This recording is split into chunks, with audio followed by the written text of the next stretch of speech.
অনেক বছর আগের কথা। নদীর ধারে এক বিশাল প্রাসাদ ছিল, নবাব সিরাজের আমলে তৈরি। প্রাসাদটি এখন ধ্বংসপ্রায়, ঝোপঝাড়ে ভরা।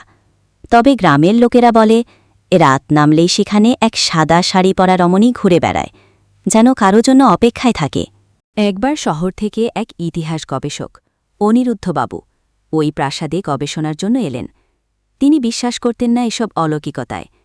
এক রাতে তিনি পুরনো কক্ষে বসে পুরনো নথিপত্র পড়ছিলেন। হঠাৎ কাঁপতে কাঁপতে জানালার পর্দা এক করুণ কণ্ঠে কেউ বলল, আমার প্রেমিককে তুমি দেখেছ? চমকে উঠলেন অনিরুদ্ধ। সামনে সাদা ধোঁয়ায় গঠিত এক নারী মূর্তি ভেসে উঠল, চোখে বিষাদ। জানা গেল সে নবাবের প্রেয়সী ছিল, যাকে ষড়যন্ত্রে হত্যা করা হয়েছিল। আজও তার প্রেমিকের জন্য অপেক্ষায়।